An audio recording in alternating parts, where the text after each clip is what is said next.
To find out about Dave Reaver's other compelling and timely videos that are making an impact across the country, see the special preview following this presentation.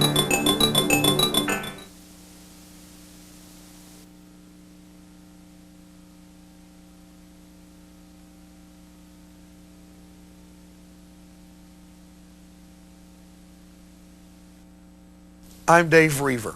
For the next hour, we're going to be presenting to you on video some of the most bizarre and unbelievable things that we have ever presented through television efforts. In my lifetime, I've known some war, and in my lifetime, I have seen some of the bizarre. I've known suffering, but I've never known of the bizarre. I've never known of suffering like you're going to hear about in this video. And I certainly promise you this, it is war. I also think you should know that we accept responsibility for saying up front that what you're going to see and hear is terrifying. I do not want to be responsible for allowing children in the room who are not prepared for this. Parents, please pay careful attention and do as I ask. Please don't allow children to watch this video alone. Today, we are compelled to tell you the truth, the whole truth, and nothing but the truth. So help us God.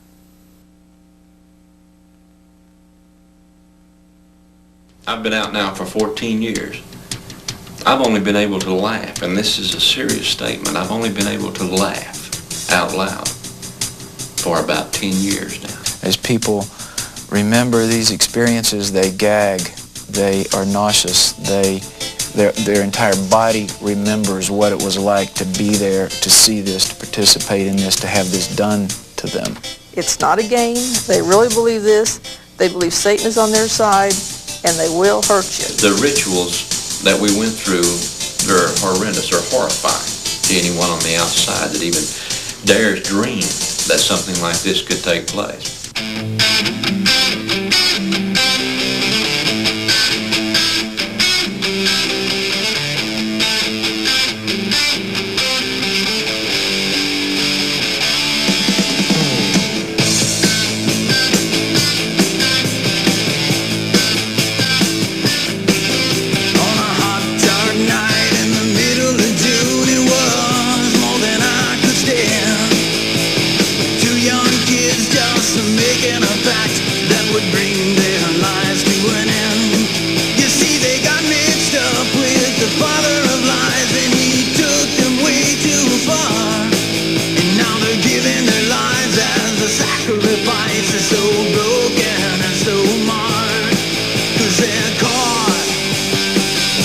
Satanic web,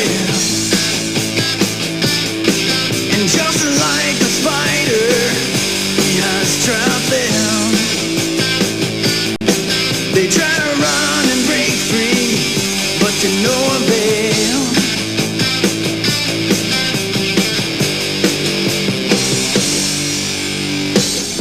The darkness of Satanism is spreading rapidly today, especially among young people. We see the graffiti symbols everywhere, the evil influences bearing down on teenagers, in the music, and in their lifestyles. The dimensions of this phenomenon have become alarming. In this metroplex, it's my estimate that there's approximately 40,000 practicing Satanists in the metroplex. That does not include pagan organizations, Druids, Wiccans, which are of the right-hand path of witchcraft, not the left-hand path. Dabbling in the occult in its various aspects in this metroplex would have to be over 100,000 individuals. Now that's a conservative estimate. It's not going on in the schools to hear them tell, they're wearing blinders. It's hard to get them to realize it's going on.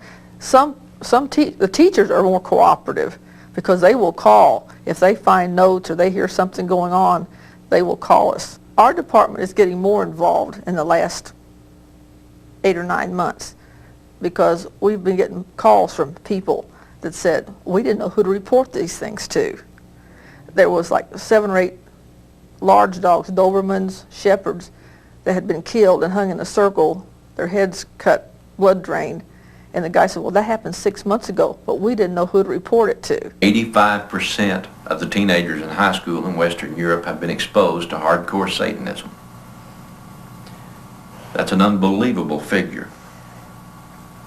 Here in America, I do not believe those figures are that high, but I would venture to say that 40% of the kids. Most teens involved in Satanism are dabblers. They wear the clothes, try a few rituals, and listen to the heavy metal bands. But some go further. Of these, the self-styled Satanists can be the most dangerous because they never join a cult. They are unpredictable and volatile. Sean Sellers murdered a store clerk for a thrill, then his own parents. Richard Ramirez, convicted as the Night Stalker killer, worked alone in the name of Satan. It took the jury 22 days to find Richard Ramirez guilty of all 13 murders and 30 related felonies he was charged with. Ramirez declined to be present for the verdict. Thus ended the year-long trial of the Texas drifter accused of being the Night Stalker, the serial killer who once terrorized Southern California. All but one of the brutal murders took place in the summer of '85. The killer was dubbed the Night Stalker because he broke into his victims' homes and attacked them while they slept, shooting, stabbing, beating them to death. In some cases, wives were raped after their husbands had been murdered. Victims were robbed, survivors forced to swear to Satan, and sometimes pentagrams, symbols of devil worship, were left behind, scrawled on walls or bodies. Fear spread throughout Southern California as the death toll reached 13. I'm very upset. It's frightening and I'm scared. Everybody is real edgy. We have diligently tried to lock all the doors and windows. Sales doubled. A hunt was launched for the man in the police sketch, and Richard Ramirez was finally captured by an angry mob in an East Los Angeles Hispanic neighborhood. Hail Satan. In court, Ramirez was defiant. A guard said Ramirez posted pictures of a victim in his jail cell, declaring, "There is blood behind the Night Stalker." Defense attorneys said Ramirez was a victim of mistaken identity, but witnesses and fingerprints tied him to the murders and ultimately sealed his conviction. Now the court will decide the fate of Ramirez, whether he's sentenced to death or life in prison.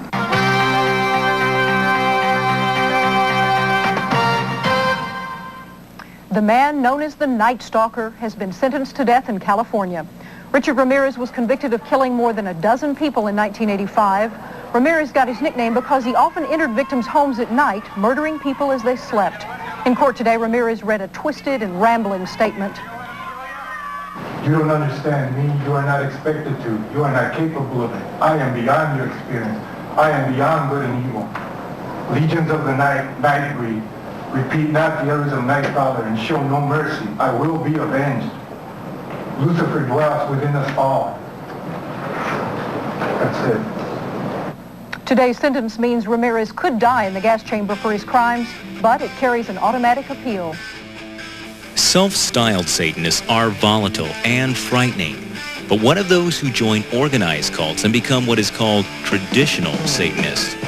Teenagers recruited into these cults are told of the thrills and untapped power they can achieve through Satan, and they are promised drugs and sex. But do they know what really awaits them in the end? Once they get involved with this, they don't get out because they've taken part in so many criminal offenses that they can't just get up and walk away from it. They're trapped by their actions and they're blackmailed into staying in. Another thing is that there's a good deal of power. It's an addiction. It's an addiction to evil. We all understand. Let's take it to the practical. For the public schools teachers and counselors that are watching, they understand addiction. They understand how an addiction will move from marijuana to cocaine.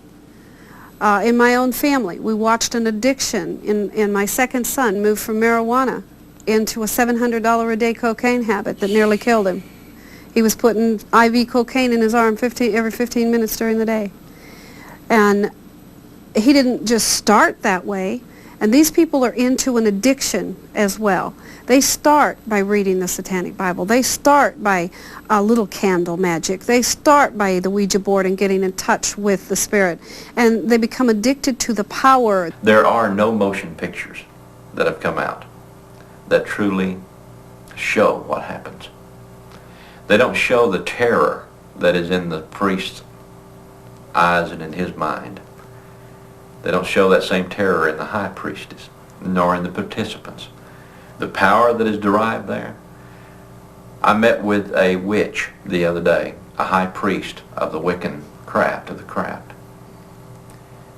and he found out who I had been. And he said, that's a problem I've got right now. He said, I don't have the power to go against people like who you were. He said, Lord, he said, you people could light bonfires and never walk up to it. And I said, that's right. And he said, you could kill me with a thought. And I said, no, with a word. Is that right? I mean, yeah. That's the power that someone who has mastered, who has become an adept in the craft. Now we're talking about a traditional Satanist, not a non-traditional idiot that is playing at this, but somebody that has made this their life's craft. Recently, Dave interviewed Dr. Bob Sloan, a psychologist who's dealing extensively with people trying to escape the terrible after effects of satanic involvement. Each sequence is drawn by a specific person, and I think the pictures illustrate the kinds of things we're talking about. The pictures are also drawn by the patient as they try to remember and try to recall what's happened. So drawing becomes a very important part of getting out and being able to firm up the puzzle that they're trying to put together. So they draw these pictures as a part of their recovery. As you can see here, there are certain steps that are followed. It's not a random kind of thing that they carry out on a whim. There's specific steps that they follow in preparing a small child to be initiated into the cult. They have to do this in this case because the child has been chosen. Oftentimes a baby is chosen for some reason to be the next leader of the clan. In this case, there was a boy who was chosen, and his mother, who herself was a child who was chosen when she was a baby, who is now grown up, now she's an adult, she has a son, she's preparing him. As you can see, the elements he's considered special, and it's the combination, the introduction of pleasure and pain. Here you can see that she is introducing pleasure at the same time. While she's doing that, she's putting things, objects, maybe a pencil, maybe a heated nail, or some other object that would create pain in him at the same time. As these memories, as this awareness comes to her, she is in torment. As she looks like she's tried to rub it out. Yes. There's a part of her that said, I don't want to say this, I don't want to admit it. There's another part of her that says, yes, it's the truth, I have done it. How could I? I'm so bad, I'm so evil. My night of baptism and initiation, I was initiated by fire, both physically and spiritual fire. And the spiritual fire is, they summoned a demon forth, and it entered my body and set me on fire from the inside out, that I might know discipline and the power of the coven. And I've done it myself to other people. There are horrors that are unmentionables. That's why I say motion pictures can't hold a candle to it. If you will, imagine the young man that was taken off the streets of Matamoros. He would have been mutilated slowly, that his life force not leave him quickly, but slowly, as to increase the frenzy of the sorcerer committing the act. So the greater the pain, the greater the suffering, the greater cries that he gave out, the greater the power derived from his life force leaving his body. That's the belief. Some of Dr. Sloan's patients also speak of the terrors of Satanism. These pictures were drawn by adults remembering things they had long ago repressed, things done to them as children when they had been forced to take part in cult rituals. The following is but one example of a satanic sacrifice. This is a typical kind of ritual which involves the kidnapping of children. And in this case, you can see this ritual ceremony took place in a barn. Here are the bales of hay. It's an old barn. And in this case, you can see the cauldron, the boiling cauldron, the altar, the gold knives, all the elements are here, the robed members of the cult. In this case, the victim is a child, 4 or 5 years old, and the cult victim, who drew this picture was still a child. And the sacrificial victims were, in this case, two, a brother and a sister who had been kidnapped, and they had been seduced. And at this point, she reports that they weren't really scared. They'd probably been taken off of a playground somewhere and said, we're going to go have a birthday party or something. So they weren't scared. They're brought in ages about 7 and 5. You can see the cult leader here. These children are tied onto the altar. And there's also the beginning of bloodletting. So they've cut the boy some. He's starting to cry and she's crying because they realize now what's happening, of course, and there's screaming that starts to happen. The member of the cult, the child member of the cult, of course, is watching. She's very scared. She's reporting and she's remembering that they made her do this and how bad she feels about it. But she can't help it. She's 4. These are adults. She's a victim in this process. As this ritual proceeds, you can see that there begins to be a lot of blood. You can see that the boy here is then cut open, again, along his chest, ripped apart, his organs taken out, and then he's dismembered. You can also notice that the little girl has lots of little cuts, and she's bleeding pretty profusely here from her groin area. So there's beginning to be a lot of screaming, a lot of blood, dismemberment, and preparation for the cannibalism. You can also pick up in this drawing the worship nature of this. Right. This is not just an event. This is a worship service that builds to a frenzy, builds up to a peak. And this, of course, is, as this person wrote here, preparation for the human stew. Here, the brother is dismembered. He's already gone. He's in the stew. And the child member of the cult then herself is brought up to participate more. The adult leader is cutting the little girl and killing her ultimately as the child member inserts other objects into the little girl.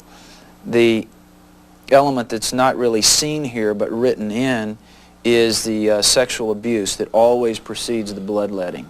The members of the cult all sexually abuse the victims before the torture and the mutilation begins. This is where the power of pornography in our society begins to play its role. It's the introduction of the bizarre, that pornography begins to be a venting and a letting of urges, and once it starts, it's never satisfied.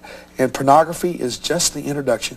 It's the little door to open to the mind. Well, pornography, of course, is an addiction, and pornography, sexual stimulation, it stimulates the same part of the brain, the pleasure center, that cocaine stimulates. It's addictive. And, of course, sexual stimulation and the unfettered expression of sexual fantasy is a part of all of these. No restraint. Just absolutely not. Anything goes. As you know, the Satanic theology is the reverse of Christian theology. Love is bad. Life is bad. Hate is good. Death is good. So there's the kind of the breaking down of any limits on fantasy and imagination, and what the theology of Satanism does is says no holds barred, and evil is expressed. Evil is good. That's their role. There are scores of painful stories like these from people who have lived a hellish nightmare.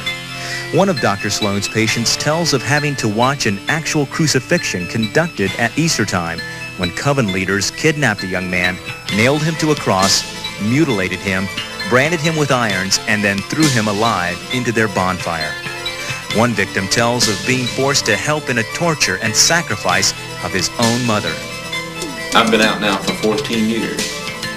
I've only been able to laugh, and this is a serious statement. I've only been able to laugh out loud for about 10 years now. And I'm gradually getting better about being able to laugh and have joy in my life, because I hurt inside a great deal. Many times I think about things that I did and what I have done to other human beings. This is not a pleasant thing at all. It's very disturbing. I know that the Lord has forgiven me, and my problem is can I forgive me? And I know that I have to, and that's the fact that I live with. I do, and I'm getting better at it. And I have a wonderful, wonderful wife right now who's very loving and very understanding, and who has a deep understanding of the occult and Satanism from what I've taught her, but an understanding from the viewpoint that a Christian should take towards it. A caring, a loving attitude. I mean, if it wasn't for that, I don't know exactly how I would deal with it today. You know, for years, police officers have had to deal with kids getting hooked on drugs and going bad over a period of a relatively short period in the life of a child, maybe 3 to 6 months, something like that.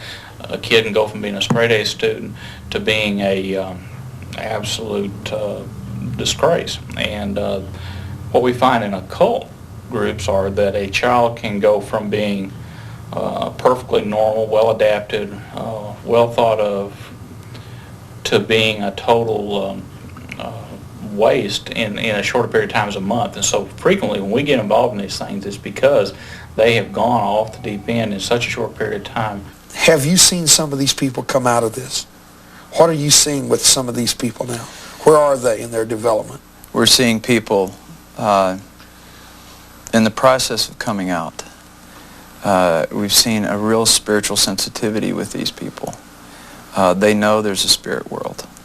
They're very sensitive to that.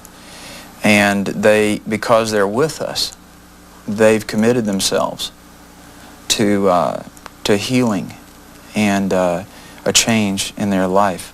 It's a long, torturous process. It is not a quick fix. How can you do this to a child? A few people that have tried to pull themselves out of a group like this are traditionally females who are tired of giving up their children for sacrifice, something like that.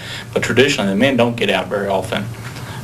We do see situations where the kids get in, but because of free sex and drugs and the power and so forth, they ended up getting in over their head, and then they can't pull themselves out either.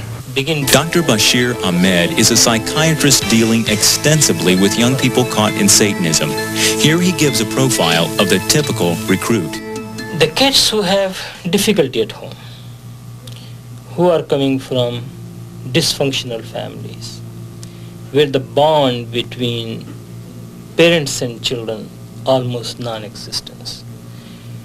These children are easily lured to the fantasy world, which they like it. They most probably like to read about magic, stories, fantasies, and they begin to live in this world. And when they see an opportunity to experiment something like this, they become very impressed. For example, for a 13-year-old going at midnight to a cemetery is a lot of excitement. His heart is beating very fast. He doesn't know what is going to happen. He has some fear. Now, non-traditional Satanists stem from anyone who might have a low self-esteem about themselves, someone that is an underachiever, is not an overachiever, someone who is not charismatic in their attitude. Most normally a child that is been turned off by school, been turned off by his friends.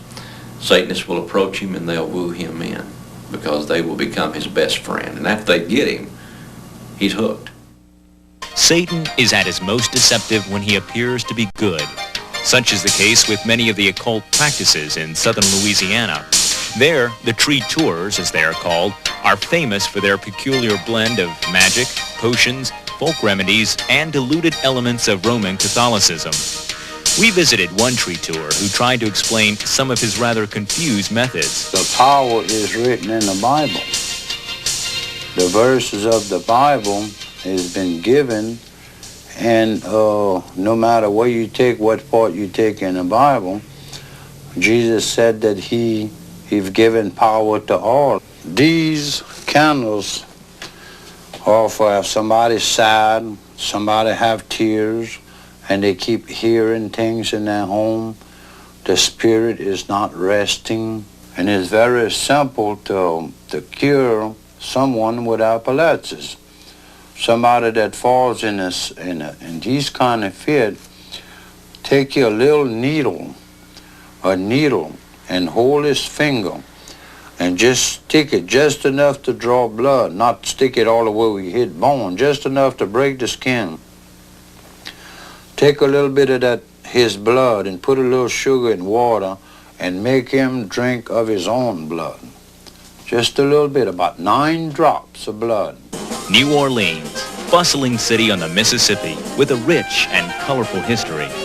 Famous for its lively French Quarter, jazz, unique dining, and voodoo. Though most voodoo practitioners live in the swampy backwaters of lower Louisiana, some have set up shop in the French Quarter.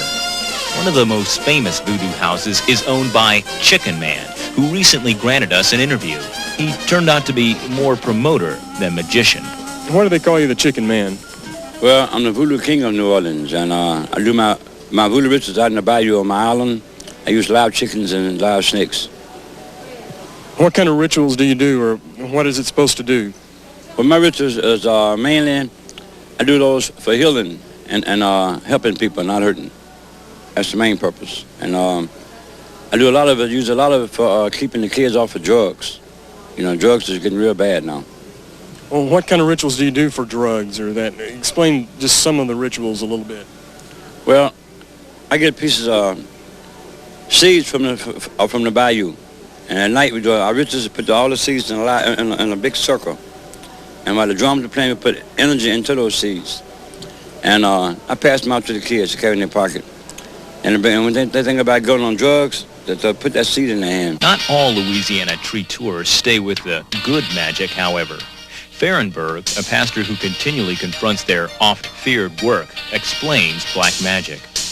I have a man in the church right now that when he first started coming, this man was blackmailing him that if he didn't pay him so much a month, that he was going to put hex and voodoo on him. And this man was in such fear that I literally had to tell this man, if he did it again, I was going to the DA's office. That's what I'm saying. If the people stand up and let these people know that they're going to be exposed, this man quit blackmailing this guy when I threatened to go to the DA with it. Law enforcement officials are just now beginning to learn about cult crime and how to investigate satanic rituals. The slaughter in Matamoros helped to awaken the nation to a growing nightmare. Matamoros is not finished. It's the beginning. It's the tip of a very, very large iceberg. And we're going to hear more of Matamoros. And the lady that was taken into custody, who she claims that she had no foreknowledge of these events and did not participate, I would venture to say she fits the exact profile of being the high priestess of this cult, as well as being the one in complete authority and in charge, not the Godfather. He was under her direct command. I think that our authorities here in the state of Texas have somewhat downplayed and may have missed the boat with her. The Mexican authorities have not missed the boat. They have her keyed in exactly who she is. And it's up to the authorities here to listen to them, pay attention to what they're saying. One Mexico authority down there stated that she exhibited 3 distinct personalities, one of which is this kind, sweetheart, all-American girl attitude. Another one that she exhibited is one that growls and bites and kicks and spits. She exhibits a third one that exhibits tremendous authority and power. That's why I say she probably is. She exhibits the type of personality, the type of demeanor and so forth of an individual that would be in power. People don't want to believe the unbelievable. Vicki Caldwell has been investigating cult crimes for the sheriff's office in Putnam County, Florida, and during the past few months has noticed an increase in activity among satanic groups. I got interested about 4 years ago because a friend of mine up in Ohio, her son got involved and he tried to kill himself and kill his parents. And so I've been studying it since I came with the department. It's been about 1.5 years. I have noticed an increase around here with the teenagers. What kind of things do you see? Mostly your self-styled Satanists, your dabblers, drugs, heavy metal music, role-playing games, animal mutilations. In August of 1986, we had a double murder in which 2 teenage Parkers were found shot quite a number of times in a rural parking lot of a development which was going up. At the time of that investigation, we became acquainted with a term called Dungeons and Dragons, and as part of that investigation, we got involved in some of the occult investigations also. Well, part of the problem is, number one, understanding what they're up against. They have pagans, witches, traditional and non-traditional Satanists, as well as skaters. They have skinheads, freaks, pops. They've got everything under the sun that they're not truly understanding the relationships between each and every one of them, as well as which are criminal and which are not criminal. Who's violent, who is not, who can be expected to turn violent. Someone necessarily calling themselves a Satanist isn't necessarily so. It's a new era for law enforcement, just like when drugs started, it was new. Computer crime is new. People are starting now to realize that there is something else out there. A lot of cases are being reopened because of that. Well, I've been a police officer for 15 years, and probably during that entire 15 years, I have seen things which we now label as ritualistic in nature, but never recognized it. One young woman's body was found, what appeared to be a brutal rape case that culminated in the stabbing of the victim, was left by law enforcement agencies that way, with no further clues. However, upon her chest was Z-E-N across her chest in her own blood. It made no sense to them. It made no sense because they're not Satanist. That Z-E-N is the name of a demon, and his name is not Zen, by the way. It is Zadin, and that demonic entity is who she was sacrificed to, and had they known that, it would have led them in the direction of searching for a Satanist. The most frightening fact of all is that Satanists today have encroached into every level of society, a dangerous and unseen force. Lawyers, politicians, police officers, and this shit's very shocking at how many police officers, how many officials are actually practicing Satanist. And this is one of the other problems that we have in dealing with the crimes, is the crimes themselves are snuffed out. They're hushed up. Or if a crime is known to be in progress, it's very difficult to get anybody to respond to it because of things that are blocked within the judicial system. By Satanists? By Satanists. These people are in every strata of society. We're talking doctors, we're talking lawyers, we're talking a lot of Christian ministers who preach a sermon perhaps on Sunday morning and are involved in satanic rituals the night before. We're talking elders and Sunday school superintendents. I'm mentioning the cases that I am aware of. And as you've studied this yourself and read the literature, you know that people at every level and every profession, successful business people, psychologists, doctors, law enforcement people, are involved in this kind of thing. It's unnerving. We've had notes written about Satan on walls in schools. You know, that my God's better than your God and all this. We had one note, you're welcome to a bloodbath ritual. Be there at 11:54 for the gatekeeper of hell to appear. Bring your set clothes or black sheets. This is what's going on in basically the schools. Usually, it's very secretive. As far as the kids go, you know, they don't know anything. They haven't done anything. Parents usually think, my kid just going through a phase. Invited to a party, he couldn't believe that it had happened to him. Well, how could someone so nice and someone so cool really want to be his friend? You see, it started out just talking about power that comes from within. Soon pentagrams, satanic metal jams, and the evil to no end. 'Cause they're caught in the satanic web. And just like a spider, he has trapped them.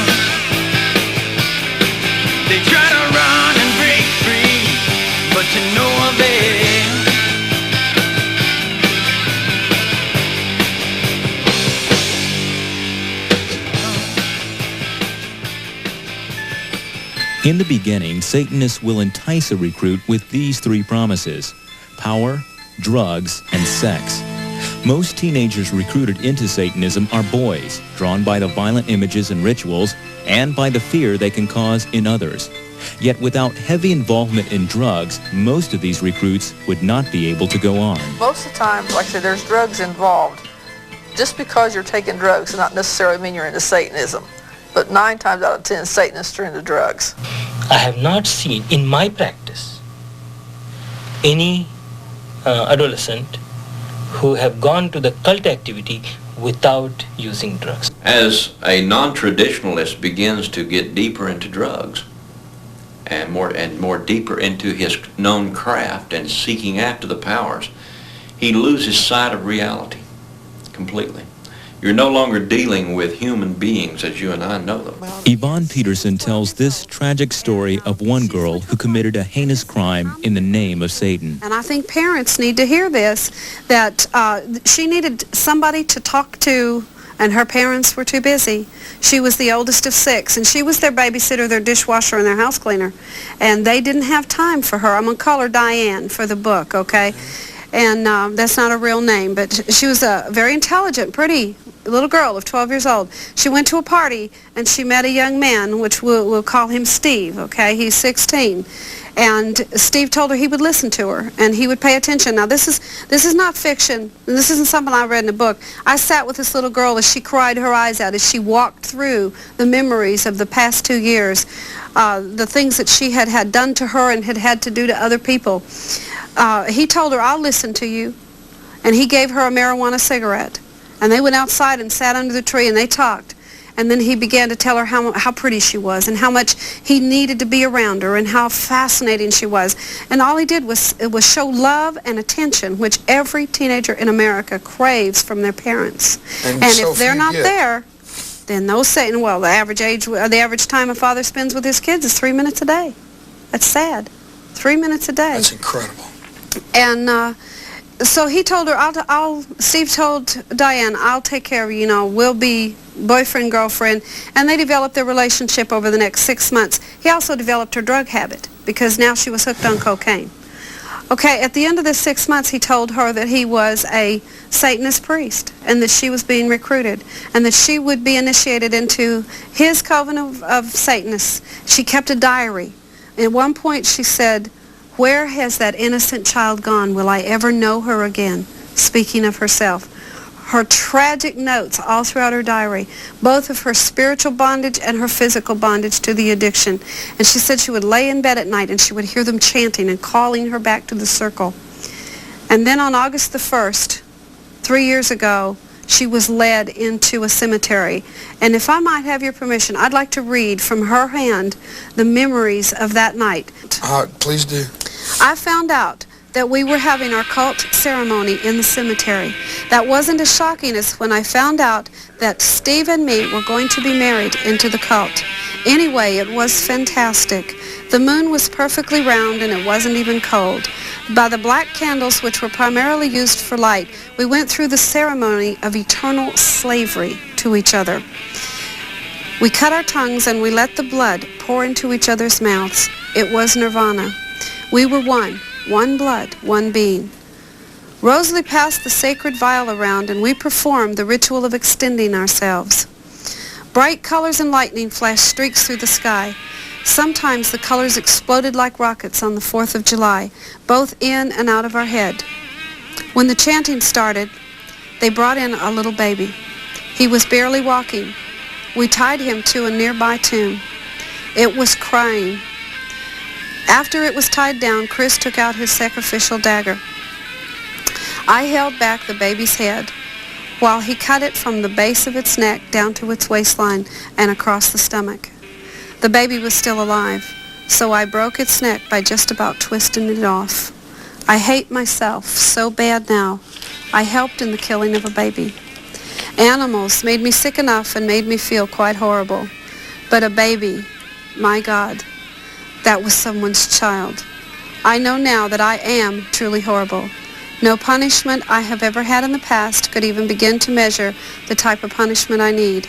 I wish it could have been me they killed, My life isn't worth anything anymore. I've taken away someone's right to live. She's 14. And I mainlined with Satan when I was 21 years of age. And I came out at age 28. But I was a Satanist high priest for 4 years. Now, during that particular time period, I remember very little as far as details are concerned. I don't remember even graduating from high school, although I know I did. Why don't I remember it is the fact that drugs were involved and the need to escape, the need a person has to have to escape the realities of what they have been involved in. And I took what I called clean drugs. They were pharmaceuticals. Not that it really matters any, but I was hooked on Percodan, Valiums, Libriums, and just plain alcohol. I would take an average of 60 to 80 milligrams of Valium in a day's time with about 40 milligrams of Percodan and wash it all down that night with 2 or 3 vodka Collins. I was a functional addict. Drugs, sex, power. These are the enticements Satanists use to lure teenagers. Another is music, specifically heavy metal or black metal. I think music has always been a powerful media all the way through. I mean, music was important to you and me, and it's important to the teenagers today. And we're not anti-heavy metal, but we're anti the heavy metal message that is causing death and destruction. And the symbols that they're using are so blatantly occultic that it's very difficult for us to overlook that kind of thing. For instance, if we take the album cover from Slayer's album, Rain and Blood, it depicts a message to young people that maybe consciously they don't receive, but subconsciously they're receiving this message. On the front of this album cover, Satan is depicted as a goat, which is very familiar to the Satanists. They know that that would be, the goat would represent Satan. And he is seated on a wooden throne. And the wooden throne is being supported by 2 people.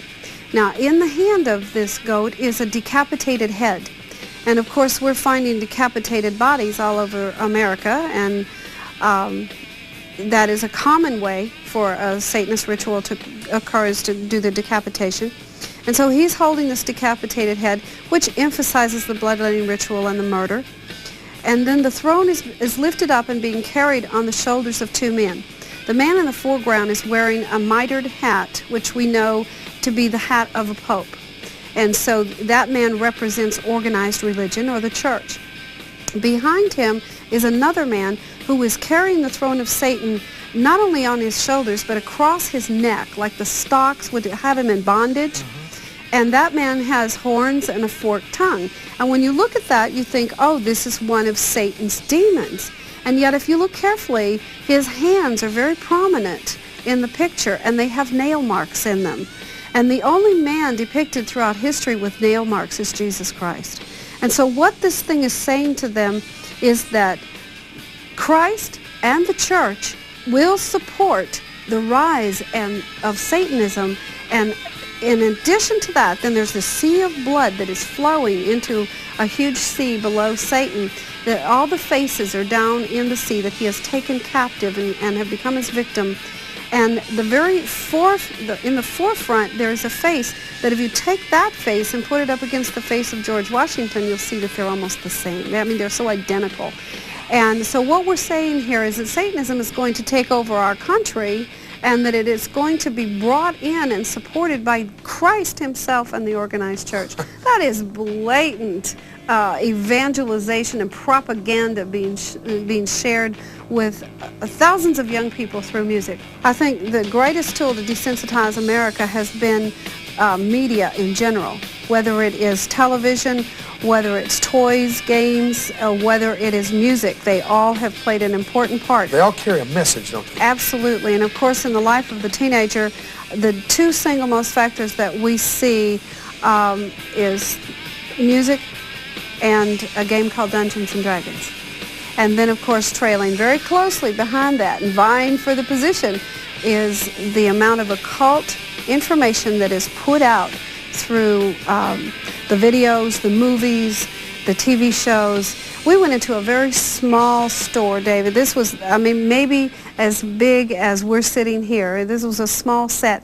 We found 119 videos on the occult in one small store.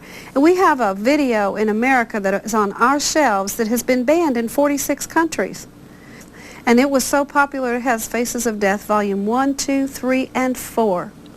And in that video, it shows everything that is gruesome, grotesque, everything that you would never want to see or hope your child would never see in the way of death scenes, including some decapitation occult rituals. Parents should be alert to the warning signs that show their kids are involved in the cults. Besides the music, there are the clothing, jewelry, and symbols used. There is the classic pentagram, worn inverted by the Satanist, the broken cross or peace sign, the inverted cross, the horned hand sign, the goat's head, the 666 sign, and many others. In addition to symbols, watch for involvement in occult games like the Ouija board or in dark role-playing games. I would tell them, especially the parents with the young people, this is not a phase. Know what your young people are doing. Talk to your young people. Communicate. Don't fluff it off. Check everything. There's nothing wrong with asking them where they're going, what they're doing. There's nothing wrong with checking out their music and books they're reading. The parents need to care and communicate. Satanists entrap young people in several ways. At sex parties, they take snapshots of their victims for use of blackmail, or they'll involve the unsuspecting victim in their darkest rituals, perhaps animal or human sacrifice. They will get the teenager to offer his blood or even a finger to Satan. Blackmail and even outright threats keep a teenage victim in line. Some victims see suicide as their only escape.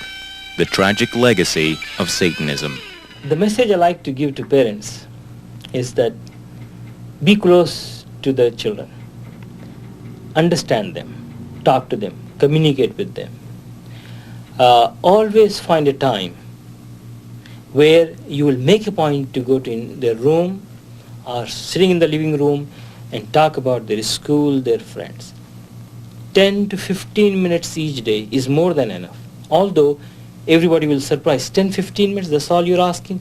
Yes, because they don't talk even 5 minutes in weeks. So 10 to 15 minutes. That's first thing. Second thing is that at least once in a month, try to have a family gathering, not extended family, just 3-4 children, have a picnic or go out somewhere. Half an hour, 1 hour. It gives them a feeling of belonging, a relationship. In addition to the personal involvement parents can have in their kids' lives, people can also work against Satanism at the community level. Many schools and organizations now offer seminars on Satanism. Some communities have gone even farther than that. Recruitment is a major part of Satanism, but it's one of the most instantly denied things by the Satanists. And yet it's such a problem that even on our public school campuses, now school boards are having to take direct action against it. I'm reading from the Carl Sandburg High School 1989-1990 Student Parent Handbook. On page 29, it deals with policy, and I want you to hear this.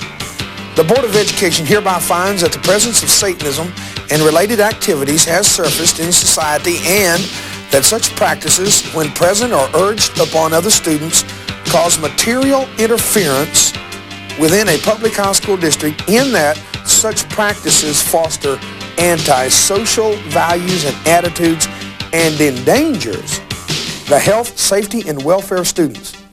Carl Sandburg High School is the #3 school academically in the United States. It's in Chicago.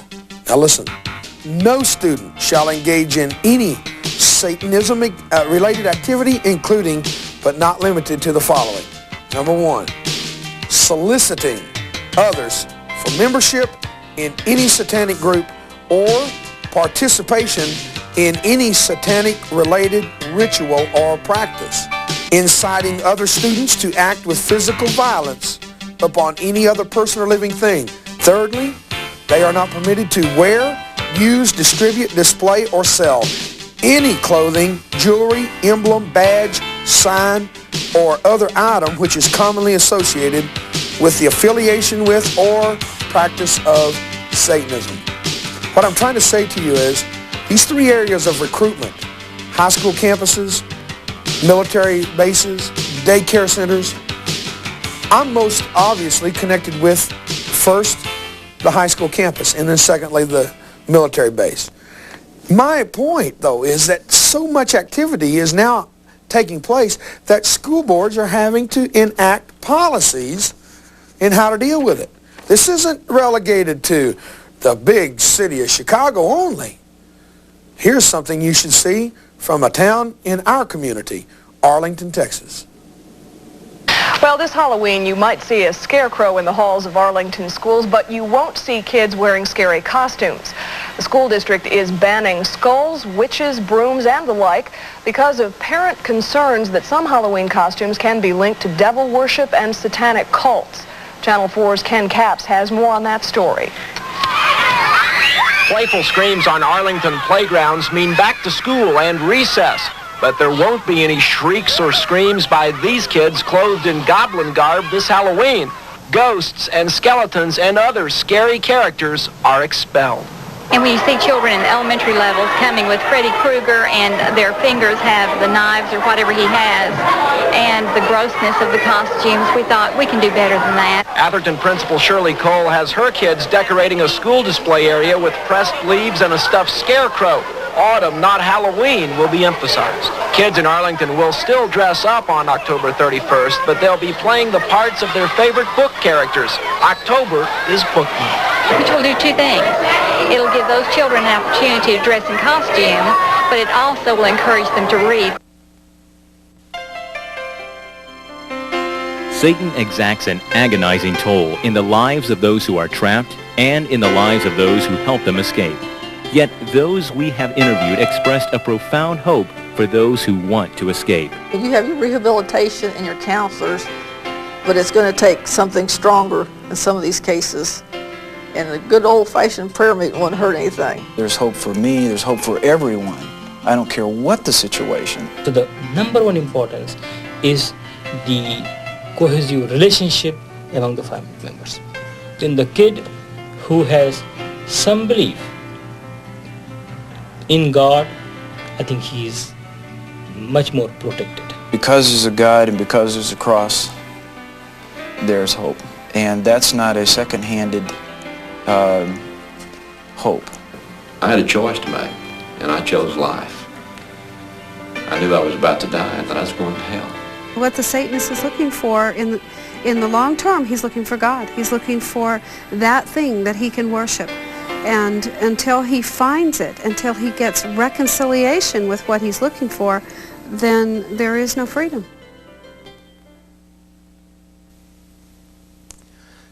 Recently, my brother asked me the question. He said, where was Satanism when we were kids? Why didn't we get into it? Why didn't we know about it? It really is a more recent phenomenon on the social life of the students and the kids of America. In looking at what you have just seen, consider it. Remember what's been said. Remember the people. They're everyday people. Many of those people never intended to ever be sitting on a television stage or set and talk about Satanism. We've done our best in researching these people to qualify both their character and their claims. We believe in them, that they've been honest with you and with us. I've asked my brother to join me and give a few of his thoughts on what he's seen. A man I hold in great esteem. He's general manager of this corporation, and when we went into this thing together, we didn't go into it foolishly or with some kind of entertainment in mind. We went in with a cause. Al Reaver, I'm glad you're with me. Actually, I went into my part of it with fear and trembling, because there's a fine line between glorifying something that you really are only trying to give information on and just giving information. And I feel like that our television department has done a good job in staying on the right side of that line. I'm sure that there are some who have watched the video and they have a question in the back of their mind, and they're saying to themselves, does this prove the existence of Satan? Well, see, that's not the question that we were approaching. That's not what we were trying to do. We weren't trying to prove anything. Yeah. What we were trying to do, and I feel have accomplished, is we have shown that Satanism is very real. The consequences of Satanism are very real. There are really hurting people because of the presence and the activities of Satanism. Now, where a person goes with that is something that they're going to have to deal with internally. They're going to have to ask themselves some very serious questions. But the signs, the evidences, the things that are going on around, and especially on high school campuses, things that I've seen where normally I just drive onto a school campus, you know, and let my teenager out and drive off. The other day I drove onto the campus and I looked over, and under a tree was a large group of young people, all of them, every single one of them dressed in black. And I thought, there's no reason for that unless, you know, and then it clicked. There's probably something going on. Did you know, Dave, I watched it over a period of days, and one day as I drove by, I saw two boys there fighting. Everybody just standing there looking, just grinning. And when I say fighting, I don't mean just kind of hugging and rolling around in the dirt. One of them was holding the other one's jacket over his head and was kicking him in the stomach. It was vicious, it was cruel, and it went exactly in line. I slowed down, almost came to a stop to see if there was anything to do, and he let the boy go, and the boy took off running. But just to see and know what is happening on our high school campuses ought to put the fear into people, and enough to start to take some action. Well, our campuses are beginning to be more violent than they've ever been. There's more at stake than there's ever been. I think today we have, through this video, shared with you what we see as the trends, some consequences. I don't think we're prepared for it in America. We don't have all the answers. I don't know if we gave you enough answers to really help, but at least we have tried to do something to bring an awareness of what many people, especially those on the fringes of Satanism, are denying exists. They're saying there is no such thing.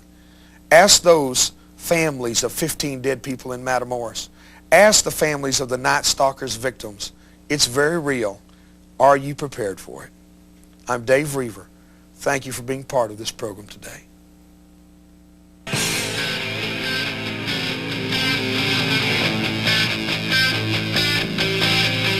Pretty young girl in a strange new world of power and deceit.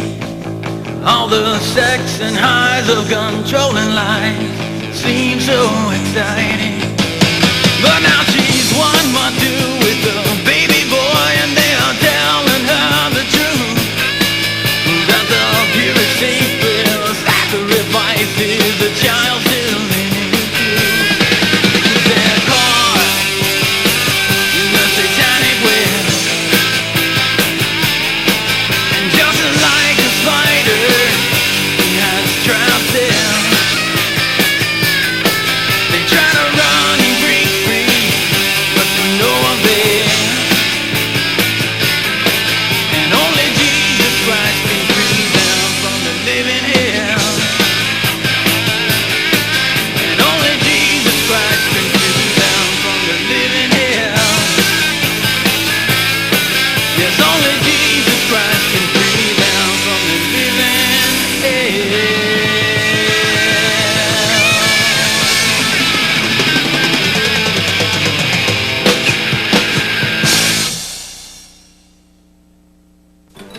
Now, a preview of other powerful videos from Dave Reaver.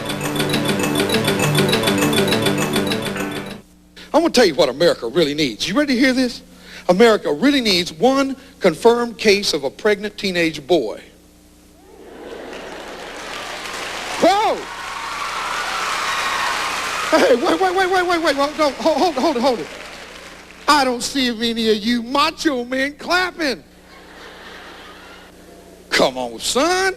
I mean, if you're going to boast of your sexual exploits, surely you ought to be just as willing to accept responsibility for those exploits. Doesn't it sound good to have it? Oh, I still haven't convinced you guys. Speaking to 300,000 teenage students a year in scores of high schools and junior highs across the country, Dave Reaver is telling the kids of America what they need to hear on Davey, the high school experience. When I got there, the doctor said, no, you can't go in that room. He said, we're still trying to get his brains in his head. He said, Mr. Reaver, someone ought to be telling these kids drinking and driving isn't worth it. I wish I'd got to that kid a little earlier. And I'm asking you to look before you leap, man. Don't go do something stupid because it feels good. There's more to life than feeling good now. You understand me, students? I'm not being paid to say what I'm saying. I'm saying it because somebody's got to get up in your face and love you enough to be honest, and I will gladly be that one. Dave Reaver pulls no punches in reaching out to this lost and confused generation of troubled teenagers. See this tremendous event captured on videotape. Davey, the high school experience. Thank you. I love you. Thank you.